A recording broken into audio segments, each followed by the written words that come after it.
Dirigí un equipo de investigación en la cuenca del Amazonas. Y encontré formas de vida extrañas que espero que nunca lleguen a nuestras ciudades. Hola a toda la comunidad de Relatos para la Noche. Antes de empezar quiero desearles un excelente inicio de año. Espero contar con su apoyo dándole me gusta al vídeo y compartiéndolo con sus seres queridos. Sin más diré que siempre quise ir a una expedición de descubrimiento. Algo exploratorio. Algo como descubrir una nueva raza de animales o especies de plantas. O tal vez una rama evolutiva. Algo que había sido escondido, como un secreto, por la madre naturaleza. Sin embargo, nunca pensé que encontraría algo sumamente escalofriante.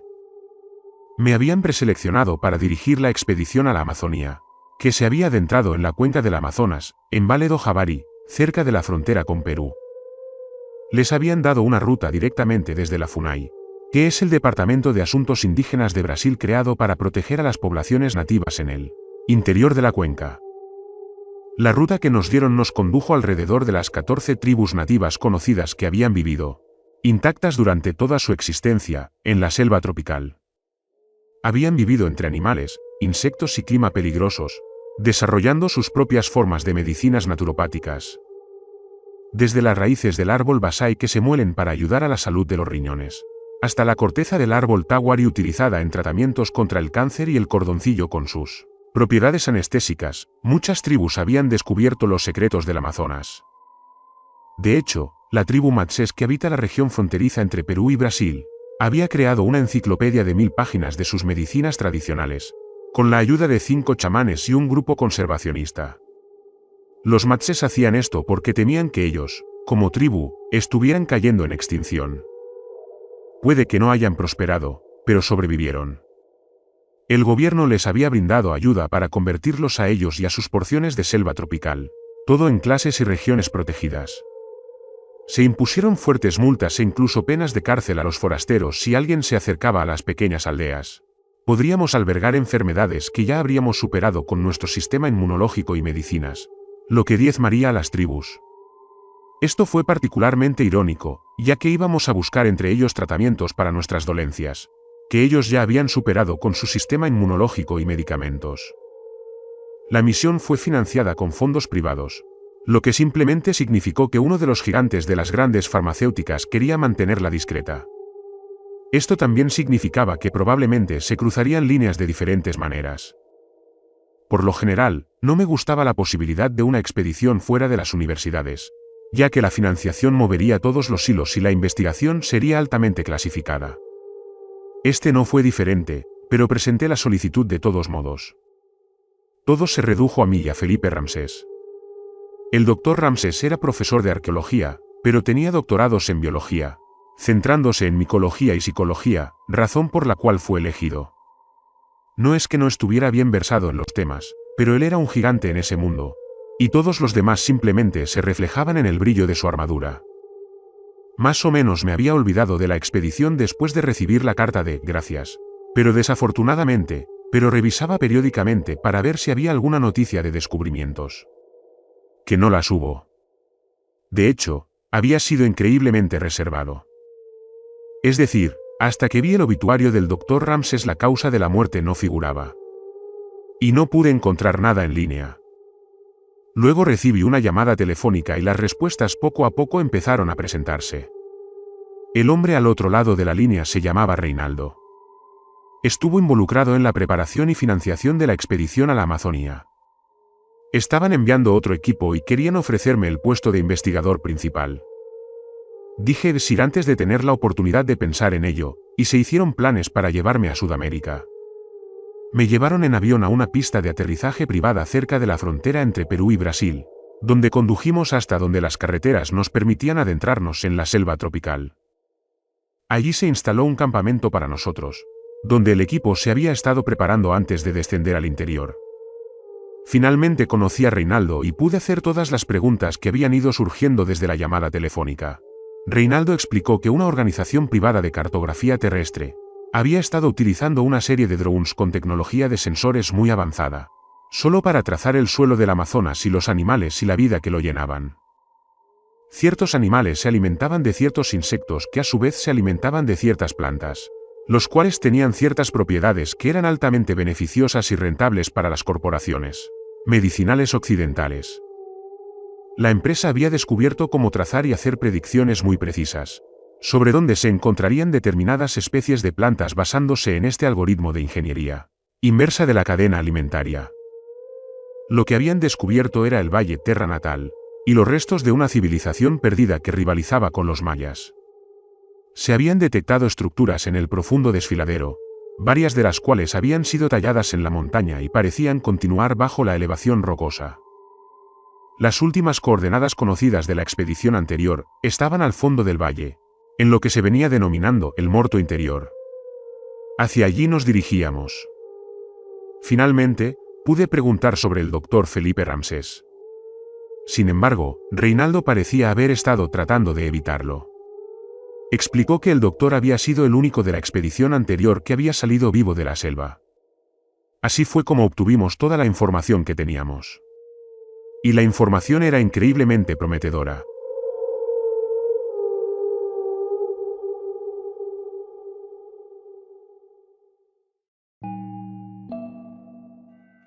Felipe había tomado extensas notas en su diario de trabajo, pero la mitad de ellas habían sido quemadas hasta quedar irreconocibles. Cuando le pregunté cómo sucedió eso, Reinaldo admitió que fue parte del suicidio de Ramsés. El doctor fue el único miembro que logró llegar a la ciudad, pero en cuestión de minutos se prendió fuego a sí mismo y a todo lo que tenía consigo. El lomo del cuaderno y la mitad izquierda de cada página sobrevivieron. Me permitieron recorrerlo en el último tramo del camino antes de abandonar las carreteras y senderos. Felipe había descubierto una nueva especie de la familia Apocynaceae. Era casi idéntica al Catharanthus roseus, que se conoce como vígaro de Madagascar, ojo brillante y planta de cementerio, entre otras.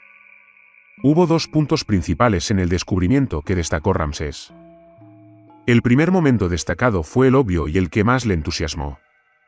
La planta se utilizaba para tratar la leucemia, el linfoma de Hodgkin y no Hodgkin, los tumores cerebrales, el cáncer de mama y testicular en estadio avanzado, así como la diabetes y la malaria.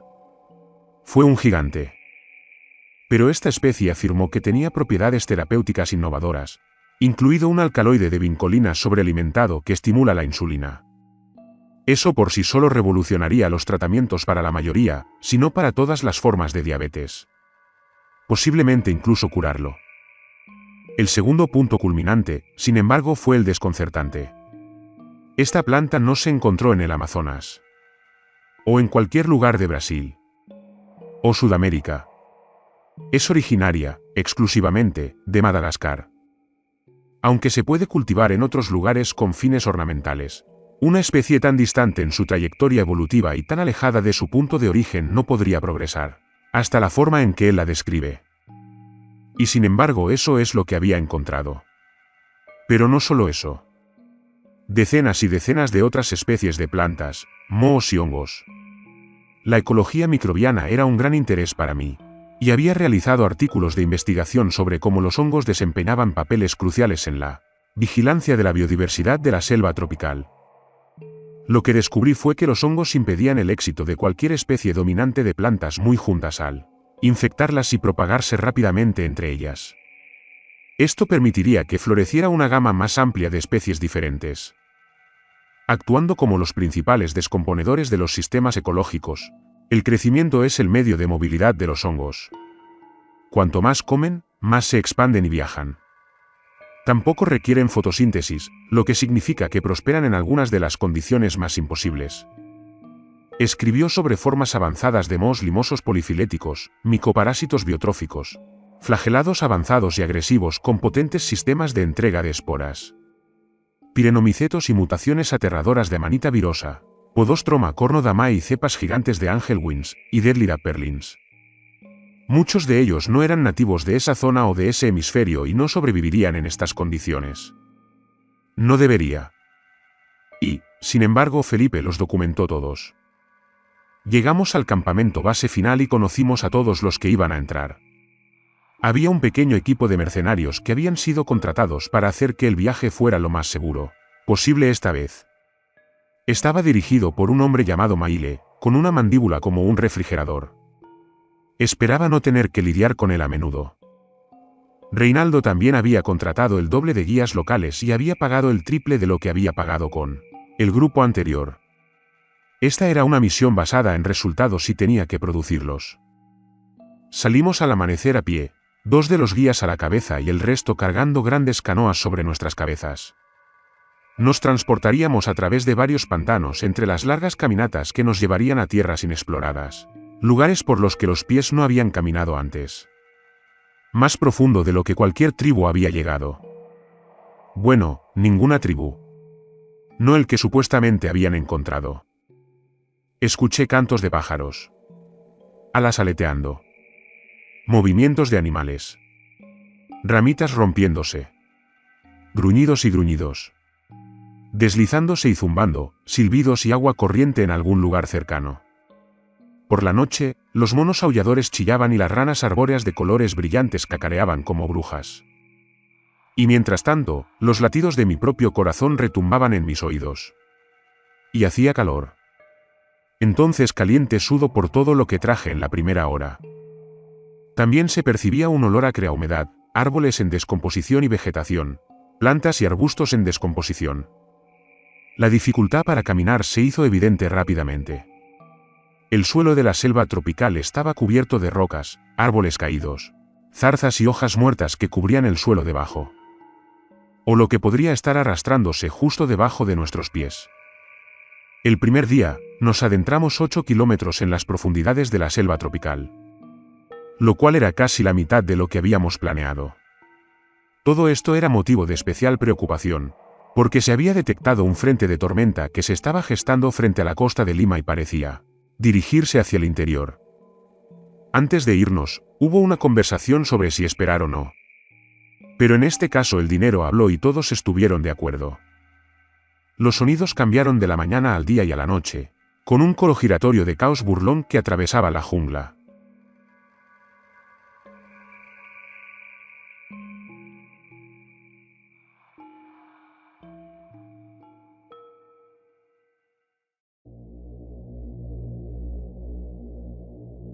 La mañana del tercer día, nos trasladamos a las canoas.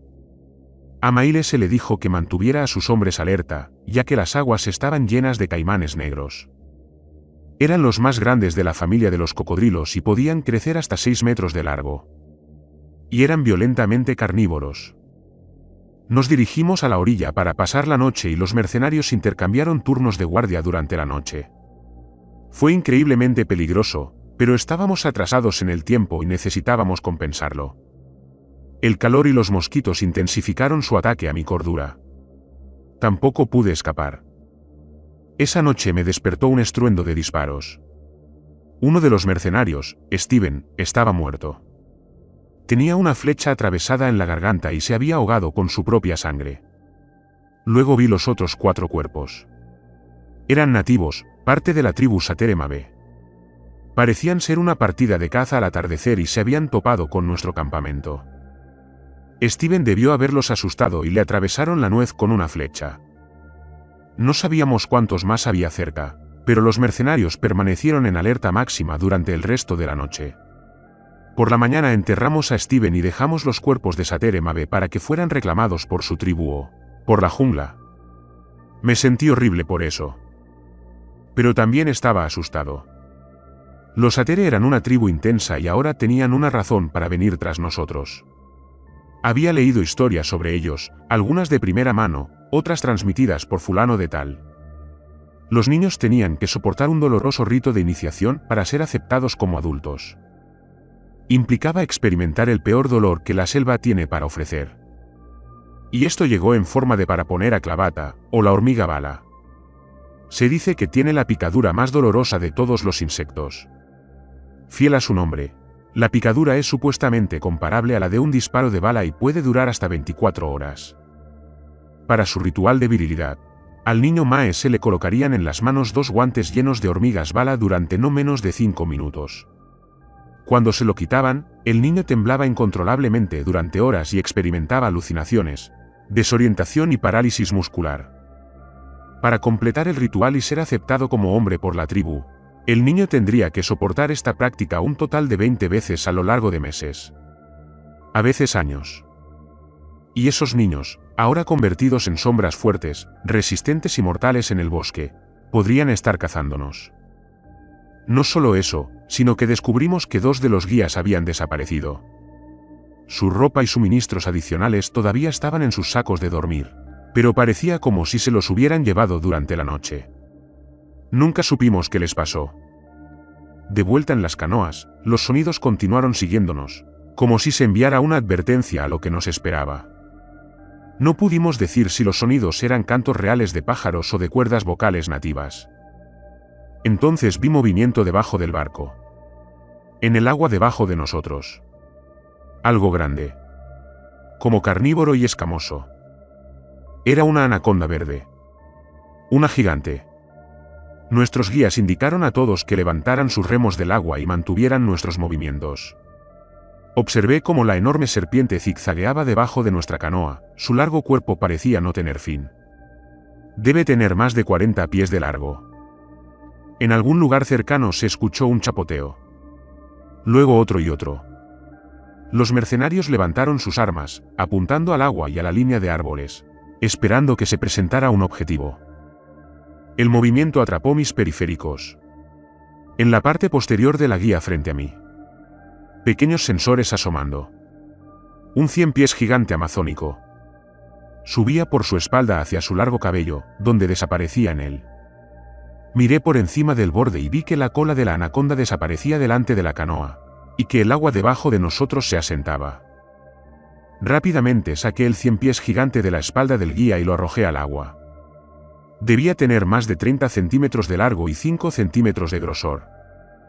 Finalmente llegamos a la orilla y volvimos a caminar para lo que sería otro día completo abriéndonos paso a través de un denso bosque. Uno de los mercenarios cayó tras ser mordido por un musarana.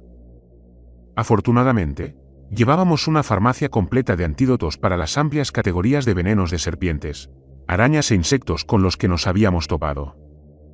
El cuarto día los sonidos de la jungla cesaron. Era como si alguien hubiera presionado el botón de silencio.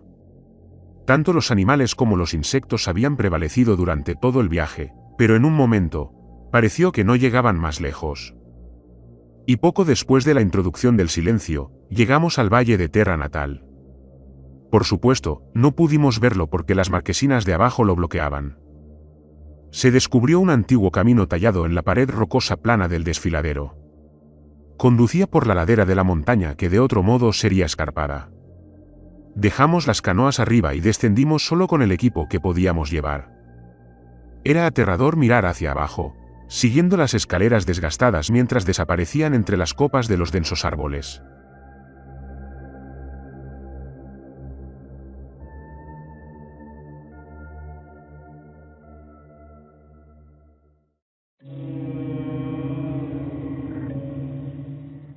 A medida que nos acercábamos a las marquesinas, la temperatura bajaba notablemente. Caímos debajo de la línea de árboles y todo el terror que había sentido desapareció y fue reemplazado por asombro absoluto. Miré hacia abajo, a docenas de pequeñas estructuras de 1 o 2 pisos excavadas en el costado de la pendiente rocosa. Otras casas más pequeñas se construyeron con lo que parecían ser enormes bloques ciclópeos de piedra caliza, arcilla y barro y se alineaban en el suelo del valle. Entonces aquí había una ciudad. Eso, según el doctor Felipe, era cierto. Intenté mantener la vista fija en el camino cada vez más estrecho que tenía delante, pero era imposible no regresar al monumental descubrimiento que había debajo. La ciudad tenía una gran línea recta a través de su centro, con marcas en todas las estructuras que se construyeron a su alrededor. La luz del sol brillaba sobre una de las marcas. Miré hacia arriba y vi que había una amplia abertura entre las distintas marquesinas de arriba. La luz del sol encontró el agujero y atravesó la ciudad, siguiendo la línea de un extremo al otro. De repente se me ocurrió que la tribu había construido las estructuras de esa manera, creando esa línea con marcas para usar la luz cambiante desde arriba como un reloj de sol para decir la hora. Fascinante. En el otro extremo de las marcas, donde el sol desapareció y señaló que había llegado el anochecer, estaba lo que parecía ser la entrada principal en la montaña a lo que fuera que hubiera dentro. Presumiblemente más estructuras. Media hora después de bajar por el sendero de la montaña, Maile, que nos guiaba, Se detuvo y tuvimos una conversación con Reinaldo. Después de unos minutos continuamos adelante y pude ver cuál era el problema. Había un hombre en el camino. Claramente un miembro de la expedición anterior. Estaba tendido boca arriba, muerto. Una gran y aterradora protuberancia había surgido de su pecho. Parecía una rama de árbol afilada y petrificada con espinas saliendo de los lados. Nos turnamos para pasar por encima de él, y se volvió más inquietante cuando noté que el hombre no había sido despedazado por animales, insectos, gusanos ni nada por el estilo. Se estaba descomponiendo lentamente. Su piel se estaba volviendo tan blanca como el crecimiento que brotaba de su pecho. El resto del camino hacia abajo, el hombre fue todo en lo que podía pensar. ¿Faltaba otra media hora de colocación cuidadosa de los pies? ¿Cómo había llegado tan lejos? Finalmente llegamos al final del camino y caminamos entre las estructuras. Fue increíble presenciarlos. No eran simplemente chozas de barro comunes. Fueron construidos con bloques monolíticos de piedra caliza sólida, superpuestos unos sobre otros. Había formas rocosas colosales que se balanceaban sobre otras, haciendo que la formación Stonehenge pareciera un juego de niños. Inmediatamente me acordé de la historia de un inmigrante letón que había construido el castillo de coral en Homestead, Florida. Es el único hombre que afirma conocer el secreto de cómo se construyeron las pirámides egipcias y apoyó esa afirmación construyendo él solo un complejo completo de bloques de coral, que pesan hasta 30 toneladas cada uno, en su patio trasero. Dentro de los muros del castillo había numerosos acertijos, aún por resolver. Aunque el hombre había sido contactado por universidades, ingenieros, tecnólogos e incluso el gobierno, guardó los secretos con él y se los llevó a la tumba. La tribu, quienquiera que fuera, había descubierto los mismos principios, métodos y técnicas para construir estas estructuras. Maile y los mercenarios nos condujeron a través de la ciudad, con las armas apuntando hacia las aberturas oscuras y vacías de los complejos. Era inquietante, y los únicos sonidos en este enorme valle provenían de nosotros. Bajamos por el desfiladero y llegamos a la gran grieta con la gran entrada tallada. La luz del sol estaba en un punto en el cielo donde formaba un ángulo hacia el dosel que se abría arriba y a través del umbral rocoso, iluminando lo que parecía ser una enorme caverna. Subimos una larga escalera, con tallas en las placas de entrada, hasta la entrada. Entramos a través de grandes arcos bellamente estructurados a un pequeño pasillo. Las paredes estaban cubiertas de tallas en varios idiomas. Luego estaban los jeroglíficos. Claramente egipcio, pero eso era lo más lejos que cualquiera de nosotros podía decir. Había imágenes talladas en el techo que representaban batallas entre reyes y gobernantes extranjeros. Dioses y hombres. Hombres y criaturas. Las paredes también estaban revestidas con soportes para antorchas y cada 4 pies, un pozo de fuego. Mientras admiraba las obras de arte y la supuesta historia documentada de la tribu, la luz que se reflejaba en el pasillo comenzó a atenuarse. Las hojas entraron, se deslizaron por el suelo, nos pasaron y entraron en la gran caverna que teníamos delante. Un trueno estalló en la distancia. La luz desapareció por la pequeña abertura de las marquesinas de arriba cuando las nubes cubrieron el cielo. Fuimos arrojados al crepúsculo. El aire pasó a nuestro lado como una brisa helada y silbó a través de la enorme cámara. La tormenta ya estaba aquí y estábamos a punto de ser empujados a las grandes cavernas para pasar la noche. A nadie le gustó la idea. Pero la realidad era que íbamos a quedarnos atrapados aquí durante varios días.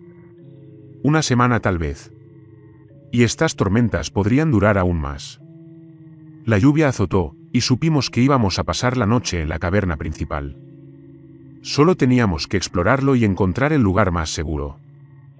La caverna en sí era una vista magnífica. Aunque estaba oscuro, teníamos luces eléctricas y pequeños generadores, así como bengalas para observar nuestro entorno. Había docenas de entradas y escaleras que conducían a túneles para caminar y habitaciones pequeñas.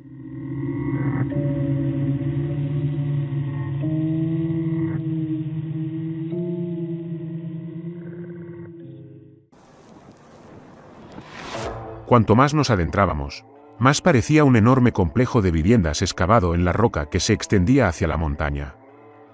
El centro de la gran caverna parecía actuar como una especie de patio, y en el medio había un agujero de 10 metros de ancho. Estaba rodeado de grandes fogatas. El agujero cayó 12 metros hacia la tierra. En el fondo había enormes formaciones de piedra caliza. La erosión había formado un laberinto de rocas irregulares con forma de aguja que apuntaban hacia arriba como una trampa para osos dispuesta de forma natural. De él emanaba un hedor horrible. A medida que nuestras luces se movían más hacia abajo, vimos esqueletos. Algunos fueron empalados y, de alguna manera, todavía atrapados en las lanzas. Otros estaban en el suelo del hoyo. Solo podía asumir que era un foso de sacrificio. La mayoría de las tribus de todo el planeta tenían alguna versión de la misma práctica, una ofrenda o una matanza ritual para apaciguar a los dioses. En el fondo, se formaron extraños agujeros en el costado del pozo. Eran de diferentes tamaños y formas, pero rodeaban las paredes y conducían en todas direcciones. Había un extraño hongo surgiendo de algunos de los agujeros y grietas, y limos saliendo de otros. No podía identificar los crecimientos desde donde estaba, y tenía la sospecha de que no podría hacerlo incluso si estuviera parado justo al lado de ellos. Una de las linternas alcanzó el torso y el brazo izquierdo de lo que parecía uno del equipo anterior, empalado en una estaca de piedra caliza. Había pasado mes y medio desde que desaparecieron y el cuerpo aún estaba jugoso. Los guías estaban cada vez más temerosos. Incluso los mercenarios se miraban nerviosos.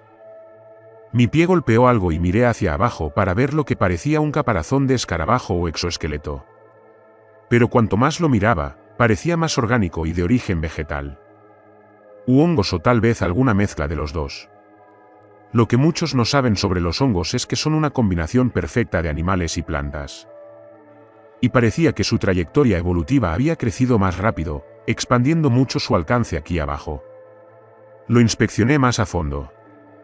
Era una cosa pequeña con cerdas diminutas y afiladas y ganchos que sobresalían en todas direcciones. Debe usarlos para aferrarse a sus presas. La tormenta comenzó a azotar afuera y entró en la gran caverna en ráfagas. Instalamos un camping en su interior y un perímetro a su alrededor. No es que pensé que alguien dormiría. A pesar de lo cansados que estábamos todos, el hedor a podrido del pozo de la muerte era inquebrantable. Me quedé despierto, revisando el libro de trabajo dañado de Felipe, pero mi mente seguía flotando hacia el agujero en la tormenta. Estamos atrapados aquí. Aunque aquí estábamos a salvo de la tormenta, tendríamos que tener una conversación real sobre lo que íbamos a hacer por la mañana. Si la tormenta fue tan fuerte o peor de lo esperado, podríamos esperar una inundación. Y el último lugar en el que querríamos estar es el fondo de un valle en la jungla. Lo que muchos no saben es que esta región alberga más de 2,5 millones de especies de insectos, decenas de miles de plantas y hongos, y varios miles de géneros diferentes de aves y mamíferos. Y todos ellos pasarían por ese borde desde arriba y nos caerían encima con cientos de toneladas de agua de lluvia. Guardé el libro, pero no pude dormir. Mi ansiedad por la tormenta estaba aumentando, así que decidí salir a la entrada y verlo por mí mismo. Se lo dije a los mercenarios y me dijeron que me mantuviera cerca y no tropezara, no querían venir a buscarme. Afuera de la entrada había una oscuridad total y absoluta. El dosel de arriba actuaba como persianas opacas, bloqueando cualquier iluminación causada por los rayos. Sin embargo, obtenía breves instantáneas de milisegundos de la ciudad mientras una luz se colaba. Las ventanas y puertas de las estructuras estaban vacías, quietas. No sé por qué pensé que encontraría los ojos de los habitantes anteriores mirándome, preguntándose quiénes eran los intrusos y qué estaban haciendo en su ciudad. Un escalofrío se apoderó de mis huesos y todo lo que quería era volver a estar en mi saco de dormir. Me quedé despierto una hora más en mi tienda antes de quedarme finalmente dormido. No estoy seguro de cuánto tiempo estuve fuera, pero aún era de noche cuando desperté. Un grito resonó en la caverna y nos sacudió a todos. Podía ver los focos encendiéndose desde todo el perímetro y la enorme sombra de algo en el exterior de mi tienda, presionándose hacia mí. Era largo, con múltiples piernas arañando y agarrando la tela de nylon que nos separaba. Salí por el lado opuesto, con la cremallera, y vi lo que parecía un ciempiés gigante, de al menos 6 metros, aplastando mi tienda y mi saco de dormir. Se escucharon disparos y el ciempiés recibió fuertes disparos contra su revestimiento blindado. Las balas finalmente lo atravesaron, la criatura gritó y explotó en pedazos. Mis oídos zumbaron cuando estallaron más disparos y explosiones de granadas de mano. Me volví para correr, pero casi tropecé con una visión grotesca. Había un guía en el suelo. Un 100 pies aún más grande que el primero se había comido toda la pierna izquierda del hombre, y se estaba abriendo camino hacia las caderas y la cintura del hombre.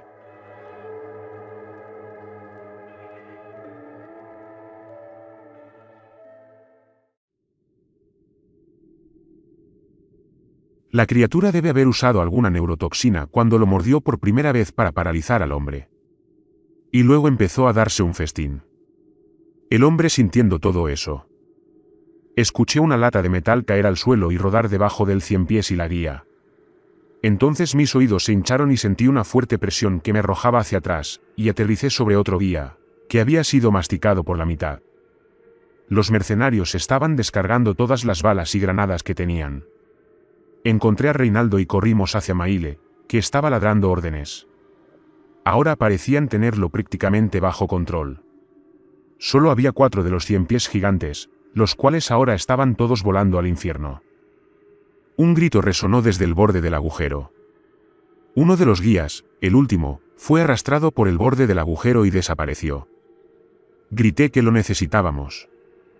Él era quien seguía nuestra ubicación marcando nuestro rumbo en el mapa. El mapa lo llevaba consigo a todas partes en su mochila. Al menos necesitábamos eso. Maile rápidamente supo quiénes quedaban. Estaba Reinaldo y otros 2 mercenarios llamados Daniel y William. Ahora solo somos 5. Empezamos con 23 hombres. Maile quería arrojar cargas explosivas en el agujero, pero le recordamos que eso destruiría el mapa. Si no lo hubiera sido ya. Lo necesitábamos. El equipo rápidamente armó un sistema de agarre para bajarnos hasta el fondo del hoyo, evitando los picos de piedra caliza. Me dieron una de las configuraciones de los mercenarios muertos, con una especie de rifle de cañón largo con un cargador adjunto, una pistola y media docena de granadas. Todo lo que sabía sobre cualquiera de las armas era dónde estaba el seguro, dónde estaba el gatillo y dónde estaba el extremo peligroso. Bajamos hasta el fondo del pozo. Les dije a todos que evitaran tocar los limos o mohos a lo largo de las paredes del agujero. De hecho, evitar tocar literalmente todo excepto el mapa. En la parte inferior, nos encontramos mirando varios túneles de diferentes tamaños, desde que no podíamos caber hasta que podíamos caminar fácilmente hasta quedar erguidos. Fue una decisión fácil en qué túnel entrar, ya que las manchas de sangre del guía conducían a uno aproximadamente más corto que yo. Pudimos ver movimiento en el túnel y Maile abrió el camino. Avanzamos 6 metros antes de llegar a una cámara grande. En el centro, había 3 100 pies más pequeños, de 4 a 5 metros de largo, deleitándose con la mitad inferior del guía. Su mitad superior, incluida su mochila con el mapa, estaba a solo unos metros de ellos. Maile hizo que Daniel y William flanquearan sus costados cuando entraron a la cámara. Reinaldo y yo lo seguimos lentamente, quedándonos justo afuera de la cámara. Podía escuchar un sonido aterrador de hundimiento por todas las paredes. Como las alas de los murciélagos mezcladas con el chasquido de los escarabajos. Maile silenciosamente sacó la mochila del torso destruido del guía muerto y comenzó a retroceder. Pero mientras lo hacía, su talón chocó contra un hueso viejo y el crujido resonó por toda la cámara. Los 100 pies se dieron vuelta y vieron que había entrado comida fresca en su casa. Daniel y William comenzaron a disparar balas a las criaturas.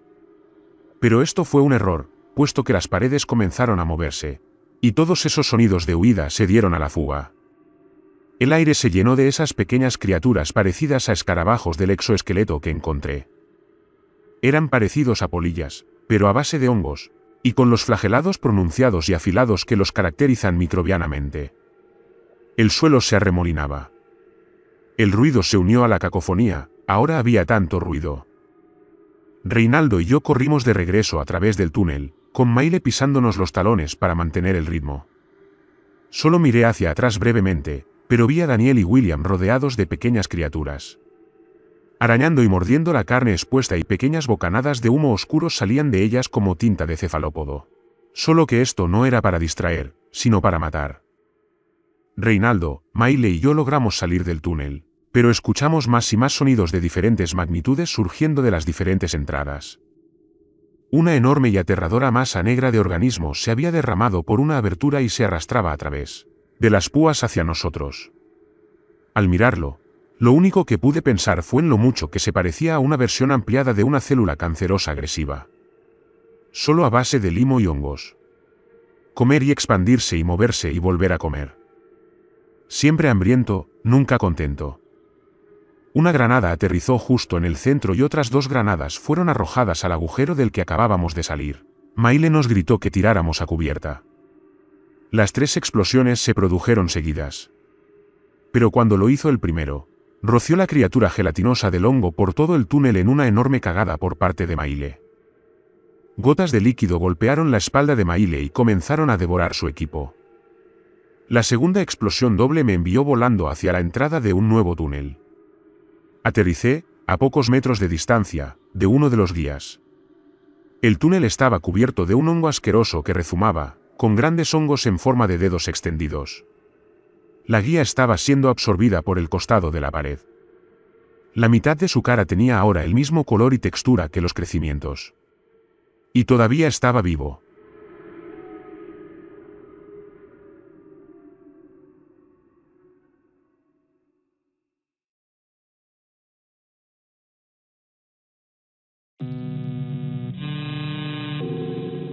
Su piel se deslizaba de su cuerpo y se unía a un horrible mosaico de otras pieles en forma de colcha.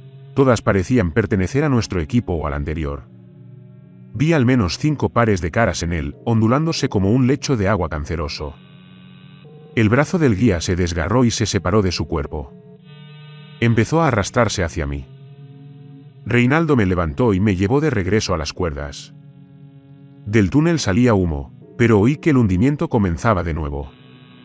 Nos sujetamos a las cuerdas y rápidamente nos levantamos, trepando alrededor de los hongos en expansión, extendiéndonos y estirándonos para tocarnos. Reinaldo intentó pasar uno, pero le arrojó un gas oscuro. El vapor parecía corrosivo y rápidamente quemó su ropa y su piel. Maile siguió disparando. Recargando y disparar, recargando y disparar. Él fue la única razón por la que logramos salir del hoyo. Solo me volví una vez y vi sombras que se acercaban detrás de nosotros, ocasionalmente iluminadas por los destellos de la ametralladora de Maile. Y en esos breves parpadeos de luz, vi creaciones de pesadilla de la naturaleza que casi me llevaron a un estado de parálisis inducida por el miedo. Pero Reinaldo estaba allí y seguía gritándome que subiera. Me arrastré por la cornisa y regresé a la gran caverna principal, levantando a Reinaldo. Su piel se estaba poniendo negra en grandes manchas, como si hubiera sufrido una rápida forma de congelación. Pero siguió moviéndose y disparó hacia el pozo, cubriéndose. Me volví y vi que los cuerpos de los mercenarios y los guías restantes ya no estaban en el antiguo campamento. Y criaturas grandes, parecidas a caracoles, parecían estar absorbiendo o bebiendo la sangre restante en el suelo. Se oía un aleteo arriba y vislumbré murciélagos con múltiples pares de alas. Bajando mordiéndonos. La tormenta de la jungla estaba arrasando afuera, y todo lo que se me ocurrió, en cuanto a un plan, fue esconderme en una de las estructuras exteriores de la ciudad e intentar subir por el camino cuando la tormenta amainara al amanecer. Esperaba que el camino hacia arriba no hubiera desaparecido todavía. Maile salió del pozo, con heridas abiertas en forma de cortes afilados alineando su cuerpo. Intentó correr con nosotros, pero algo en el hoyo lo detuvo. 2 pedipalpos gigantes, uno sobre cada hombro, cayeron de golpe y un chorro de sangre brotó de la boca de Maile. La mochila del guía se le cayó de las manos. Una serie de patas largas y peludas se extendieron detrás de Maile y lo arrastraron hacia las profundidades, para darse un festín. Creo que acababa de ver una rama del género Poneutria o araña errante brasileña. Y era del tamaño de un SV. Y hubo más. Reinaldo encendió una llamarada y chirridos surgieron del agujero, como si el mero toque de iluminación en su piel hubiera sido cáustico. Agarré a Reinaldo por el hombro, que ahora hacía una mueca de dolor a cada paso, y corrimos hacia el pasillo que conducía a la salida. Reinaldo estaba buscando en su bolso y sacó un explosivo de forma rectangular. Lo reconocí como una carga C4. Hizo clic en el cronómetro y lo dejó caer mientras corríamos. Una inquietante sinfonía de sonidos espantosos surgió de las profundidades del pozo, persiguiéndonos hacia la lluvia resbaladiza y desmoronada de la escalera que bajaba. El C4 explotó, enviándonos volando por encima de la escalera y aterrizando con fuerza en el suelo. Estaba mareado y un polvo se había posado sobre la ciudad, flotando en el aire como lluvia helada. Bien podríamos haber estado en el fondo del océano. O los reinos más profundos del espacio. El movimiento me devolvió a la zona. Frente a mí un ojo amarillo apareció a través de la niebla. A medida que se acercaba, vi que era una anaconda gigante, su cara del tamaño de una mesa, pero la mitad de ella había sido arrastrada por la explosión del C4. Sin embargo, estaba vivo y estaba atrapado en mí. Se abalanzó sobre mí rápidamente, pero una ráfaga de disparos rugió a mi lado. Reinaldo estaba boca arriba, luchando por levantarse, pero tenía su ametralladora disparada contra la enorme serpiente. La anaconda recibió un fuerte impacto y rápidamente se deslizó hacia la niebla. Recogí a Reinaldo, que ahora apenas podía correr. Lo guié directamente por la avenida de la ciudad y luego a la derecha. Vi el camino rocoso hacia arriba. Todavía estaba bastante lejos. Pero se veía hermoso, como una escalera literal al cielo, grabada en la ladera de la montaña. Reinaldo cayó, gritando. Le sangraban las rodillas y las partes ennegrecidas de su cuerpo se habían solidificado y parecían madera dura. Intenté ayudarlo, pero no podía avanzar. Y ciertamente no podía remontar el camino lluvioso y roto para salir de este agujero infernal. La lluvia caía a cántaros y las hojas y ramas azotaban el pueblo. Miré hacia atrás, pero no pude ver la entrada a la caverna. Conduje a Reinaldo a una de las estructuras altas y lo llevé a una habitación en el segundo piso. Se acostó y se quedó muy quieto. Lo vi morir en el transcurso de unos minutos. Todo su cuerpo se ennegreció y solidificó. Luego se abrió como madera quemada. Los efectos de los mohos del fango en el pozo fueron rápidos y devastadores. Estaba demasiado aterrorizada para moverme. Simplemente me senté allí y pensé para mis adentros, tratando de desglosar la mayor cantidad posible de eventos.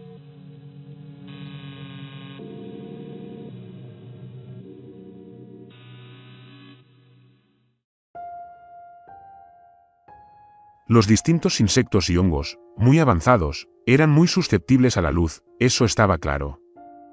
El pozo había sido revestido con grandes fogatas que lo rodeaban. Los pasillos tenían antorchas y fogatas más pequeñas. Me imaginé que toda la caverna había estado llena de ellos, aunque en realidad no habíamos podido explorarla. Tal como lo había propuesto el artículo de investigación que había leído, los hongos mantenían bajo control el ecosistema allí abajo. Aunque era un organismo continuamente hambriento y que se alimentaba, tenía una directriz evolutiva incorporada que se remontaba a sus primeros ancestros de formas de vida, unicelulares que necesitaban más vida para sobrevivir. Repasé todos los artículos que había revisado y recordé uno sobre una región propensa a sumideros en la costa de Rumanía, llamada Cueva Mobile. Los geólogos habían abierto una brecha en una caverna que estaba llena de criaturas ciegas que no habían visto el sol en 5 millones de años. Las formas de vida se habían adaptado naturalmente al frío y la oscuridad extremos y prosperaron. La cueva había desarrollado el único ecosistema completamente subterráneo conocido por la ciencia. Parecíamos haber encontrado algo similar. El cuerpo de Reinaldo sufrió un espasmo. Su cabeza se inclinó hacia un lado y su frente comenzó a expandirse, empujando hacia afuera. Me di cuenta de que iba a explotar, probablemente esparciendo algún tipo de esporas en su entorno inmediato. Agarré el arma que no sabía cómo usar y la bolsa del guía y salí corriendo al pasillo hacia la habitación en la parte trasera de la estructura. Entré en la habitación y escuché una pequeña explosión carnosa en la cabeza de Reinaldo. Luego pequeños aleteos. Chillidos, llantos y finalmente silencio. Miré por las ventanas y pude ver el sendero desde aquí. Me volví y vi algo en la esquina. No. Era alguien. Un hombre. Parecía ser miembro del equipo anterior. Hacía mucho que estaba muerto. Al igual que el primer miembro que vimos en el medio del camino, a este hombre le brotaban crecimientos horribles. Pero esta vez, el moho que parecía madera petrificada había salido de su garganta, desalojando su mandíbula, que ahora colgaba cerca de su pecho. Una ametralladora descansaba sobre su regazo. El hombre había escrito en la pared, con su propia sangre. Y tenían un rey sobre ellos, que es el ángel del abismo, cuyo nombre en lengua hebrea es Abadón, pero en lengua griega tiene su nombre Apollón. R9 y 11. No estaba al día con mis versículos bíblicos, pero asumí que la R significaba revelaciones. El resto no me llenó de esperanza. Me quedé mirando al hombre, que claramente había pensado que podía esperar a que pasara lo que viniera tras él. Me pregunté cuántos miembros más del equipo anterior estaban esparcidos por las estructuras, esperando lo mismo. Miré por la ventana que se abría en la pared y vi, con un breve relámpago, la cola de un 100 pies gigante entrando por la puerta del primer piso de la estructura en la que me encontraba. ¿Nos habían encontrado? Por supuesto que sí, nuestros olores probablemente flotaban en el aire como un delicioso camino de pan rallado. Tengo que salir. Agarré mi chaleco de suministros, mi arma y mi mochila.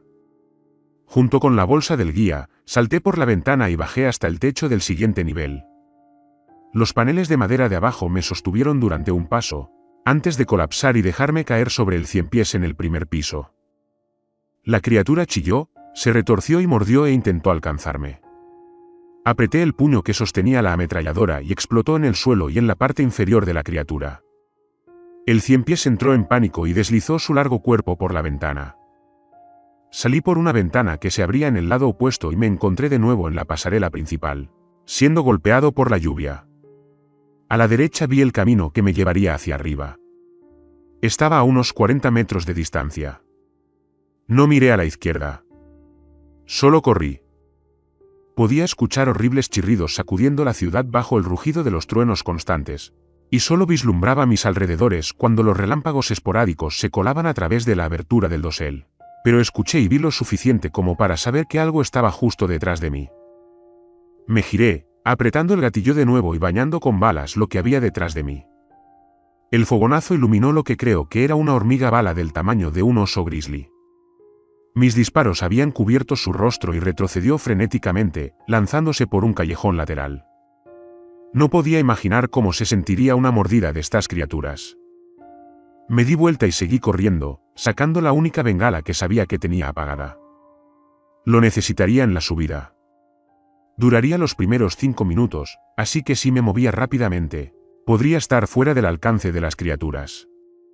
O eso esperaba. Llegué al camino y descubrí que no había sido afectado por la tormenta. Subí los primeros escalones y encendí la bengala, usándola para encontrar mi equilibrio hasta que estuve lo suficientemente lejos. Miré hacia atrás, pero la ciudad había sido tragada por la oscuridad de la tormenta. Los relámpagos habían cesado, pero los truenos se habían multiplicado, haciéndome estallar los oídos. Seguí subiendo. Estaba a 10 metros de altura. La bengala se apagó. Todo lo que tenía ahora eran 2 linternas. Me volví y vi movimiento en el camino debajo de mí. Corriendo hacia arriba rápidamente. Estaba cerca del suelo. Un 100 pies. Disparé varias balas hacia abajo, pero no le acerté. Busqué en la bolsa de suministros y encontré media docena de granadas. Tomé uno y lo tiré por el camino. Rebotó y cayó por el borde, explotando en el aire. Iluminó el costado de la pared y vi de nuevo la enorme araña errante brasileña. Estaba viniendo directamente hacia mí. Saqué otra granada, la sostuve por un momento más y luego se la arrojé al 100 pies invasor. Esta vez aterrizó perfectamente. Estalló en la cara de la criatura y arrancó una gran parte del camino, haciéndolo ahora inaccesible sin equipo especial para escalar. Eso acabó con el 100 pies.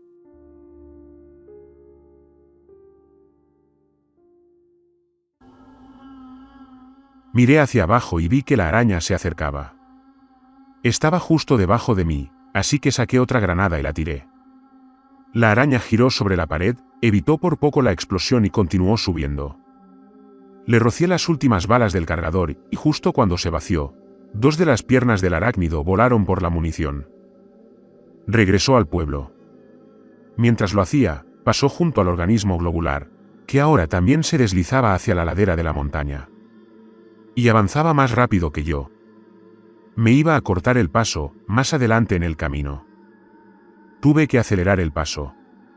Sabía que me quedaban 4 granadas, y probablemente las necesitaría todas para esto. Estaba a 3 metros de él mientras se acercaba al camino que tenía por delante. Decidí que ahora era el momento. Saqué el portagranadas y rompí las clavijas de las 4. Me incliné sobre el borde del camino y le arrojé el paquete a la masa que se deslizaba. Fue un lanzamiento perfecto y el momento no podría haber sido mejor. La criatura explotó, enviando pedazos pequeños y grandes cayendo de regreso a la ciudad. Pero el camino tampoco pudo soportar la explosión y comenzó a desmoronarse, cayendo pedazos debajo. Corrí por el camino, tratando de pasar la sección que se estaba derrumbando. Sentí que mis piernas se aflojaban mientras toda la losa de roca temblaba. Cada movimiento fue crítico mientras luchaba, las uñas se rompían y las puntas de los dedos se hacían trizas. Apenas logré agarrarme con la mano y me levanté justo cuando el camino debajo de mí se desmoronaba. Los escombros rocosos aterrizaban sobre las criaturas de abajo. Había muchas más especies de todo de las que había visto anteriormente. Las cosas de las pesadillas. Las cosas que desearías fueron inventadas. En el único momento en que los vi, con la chispa de un relámpago, supe que nunca volvería a ser el mismo hombre que era. Saber que estas cosas eran posibles me hizo temer por el futuro de la humanidad. Pero la tormenta no había amainado y aún quedaba un largo camino hasta la cima. Atravesé el dosel y me tomé un momento para echar un último vistazo a las pequeñas estructuras. La ciudad. El movimiento de cosas que, con suerte, nunca abandonarían este lugar. Luego seguí subiendo y finalmente llegué a la cima del camino. Me dirigí al lugar donde escondimos las canoas y encontré 2 bolsas de suministros adicionales y una tienda de campaña. Pero no pude dormir aquí. Agarré la canoa más pequeña y 2 remos, por si acaso, y comencé a arrastrarlas por la selva.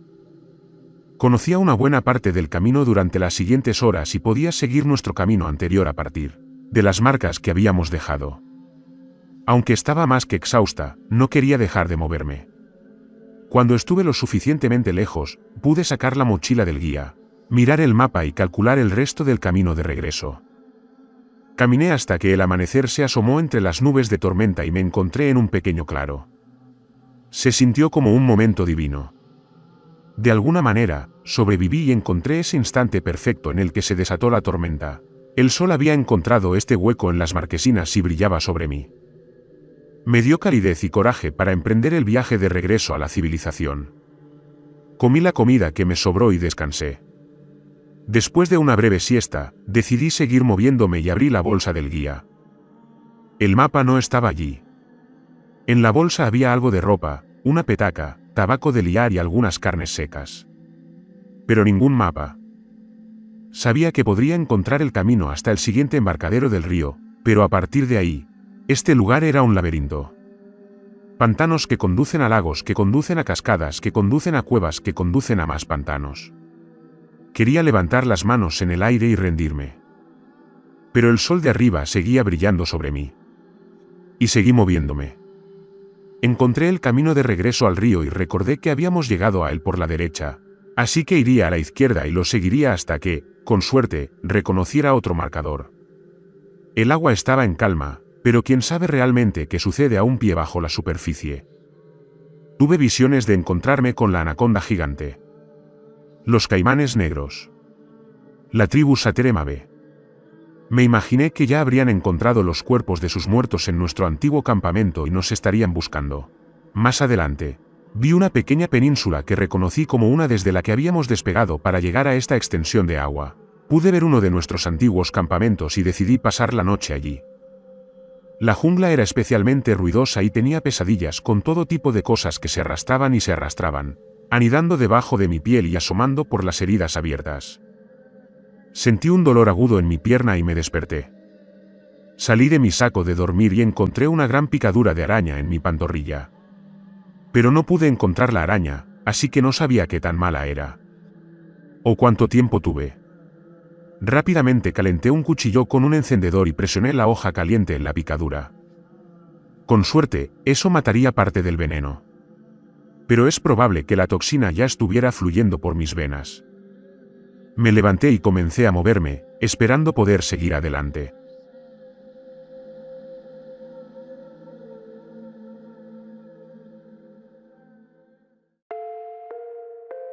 Rápidamente me sentí como si estuviera en una cinta de correr que se hacía más corta con cada paso. Arrastré la canoa 1 hora antes de rendirme y desplomarme. Mi visión se estaba volviendo borrosa. Todos mis sentidos sentían como si estuvieran en cortocircuito. Los bordes de mi vista vibraban con puntos rojos. Empecé a desmayarme y luego volví en sí. Recuerdo haber visto destellos de caras. De piel oscura y aborigen. Creo que era un nativo. Pero el sueño febril que se había apoderado de él era incomprensible. Sabía lo que estaba haciendo la toxina en mi sangre. ¿Pero por qué me mostraba a estas personas? ¿Era culpa por los hombres que habíamos matado y dejado? Tal vez esta era la forma en que la selva pagaba lo que le correspondía. Mi visión se volvió negra para siempre y sentí que mi cuerpo se movía. Entonces nada. Me desperté una semana después en el hospital. Los rostros que había visto eran los de la tribu Sateremabe. Me encontraron, me cuidaron y me dieron su propia medicina, luego me llevaron al pueblo más cercano. Desde allí me llevaron a un hospital y me llevaron en avión a uno más grande en Lima, donde me estabilizaron. Probablemente nunca podré agradecerles. Iba a tener que dar un informe de lo sucedido. Reinaldo tenía inversores que querían saber dónde estaban sus plantas exóticas para fabricar medicamentos caros. Lo único en lo que podía pensar, sentado en la cama del hospital, era en cuanto esperaba que ninguna de esas cosas llegara a convertirse en una ciudad. ¿Y si esa pequeña pero creciente marca negra en mi antebrazo era o no un corte infectado? O quizás lo que tenía Reinaldo, pero por el bien de la humanidad espero que solo sea una marca cualquiera.